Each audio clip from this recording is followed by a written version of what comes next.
So you hear a lot about from improvisers or improv coaches, I think, that, you know, when we get up on stage, we can be anyone. You might have to play a woman, you might have to play a gazelle. Mm-hmm. You, He plays a fierce gazelle. I typecast. And then there's something, I don't quite know how to phrase my question, but there's that contrasted with the value of someone actually bringing their cultural experience onto stage with them that might contrast to, I mean, I think the run-of-the-mill improviser in Chicago, I fact check this, Sure. it might be a 25-year-old white kid. I'm fact checking it. Yeah. So do you have any thoughts about that, like walking on stage with your identity and your perspective? Yeah, for sure, definitely. I've got a lot of thoughts on this. So you're right, in the sense of, you know, we're told and we're trained that, you know, the whole idea of improvisation is you're making theater without a script, and that you can, you know, in the world of yes and, you are accepting the realities that are put forth, and you're playing to them at the height of your intelligence, right? And that's what we're taught to do. But what I find interesting is when it comes down to race, that's not always the case.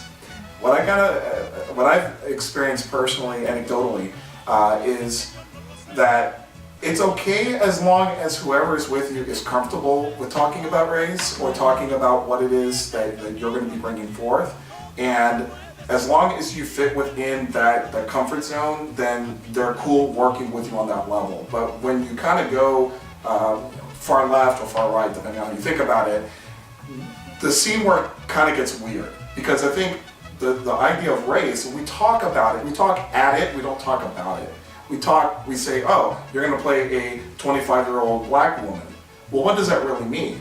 We don't actually break down what the different races are going to, you know, what isn't stereotypically done and what is stereotypically done. And because the pool of people that we work with is typically white and male, everyone gets kind of weird about it, and there's a sense of like, oh, we're not allowed to talk about that.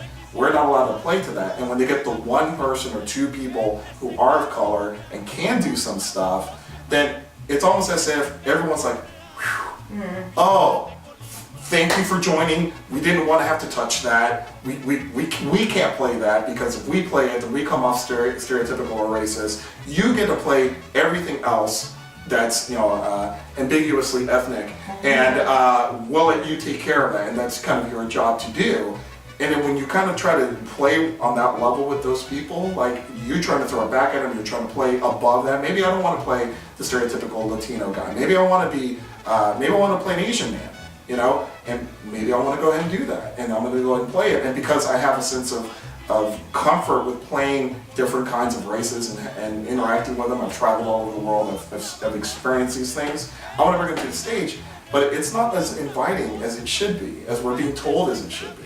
And I think that's what's kind of cool about Salsation, in the sense of we're bringing in everybody. Like, if you've got the skill and you've got an appreciation of Latino culture and understand that everything that you're going to experience is through that lens, then we're accepting of it. And we want to hear and we want to know what those are, and we want to play them to the height of everyone's ability. Do you have thoughts? Yeah, sure.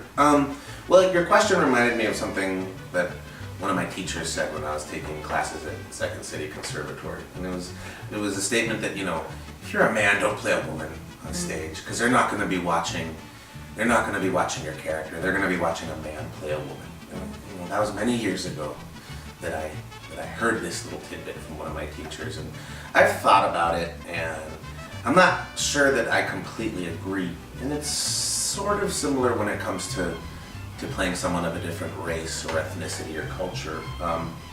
You know, it's probably not the most fun thing to feel constrained in what you can do because you're worried about, you know, offending someone. But I think that what we do when we do play something that we're not is to try to be mindful of just playing what really matters about this other race or ethnicity, which is that they're just like us in all the ways that matter. We're all just human. And I don't think that, you know, if I were to play a black female character, for example, I would do my best not to, you know, fill it with so many stereotypes and physicalities. I would maybe add a little bit of that, but for the most part, you know, I would try to focus on, you know, the more universal elements. But you would feel comfortable playing that though, like in I the would. sense of like you feel that you would have the permission to be able to play that, whereas other actors don't feel that they can have that permission to play that way. Right. Yeah, you know, well, I think, you know, it's a matter of how you approach it, you know, and I think that, you know, and I don't even want to say respectfully, but just focusing on the things about playing, you know, a black female, for example, that are just like my experience. I think that's what I would try and focus on, Right. because from the root, Right. like, I think of everybody as just sort of being like the tip of an anemone. Yeah. You know, we all have the same basic Yeah. foundations. Yeah, it's very Sesame Street. I like that. Fraggle Rock. I think to add on to that is that the unique thing about you know, the theatrical experience and by extension the improv experience is that what brings an audience in and what makes us watch it is that we are seeing an aspect of the human experience. And so it doesn't matter if I'm playing myself, if I'm playing someone of a different color or cultural background or a toaster. If I'm a toaster that is, you know, worried about my first day on the job, then that's something that someone can relate to. And so when, at the root of it, if you just bring in, okay, here's my brick of something that a human feels or experiences, then you can put any, you know, facet on top of that, and it doesn't change what it is. And so I think that one, because we're grounded in that, or you know, as an improviser, if you walk in with that in mind, just playing true to the human experience, you can play anything and have it be, you know, cool. You talk about coming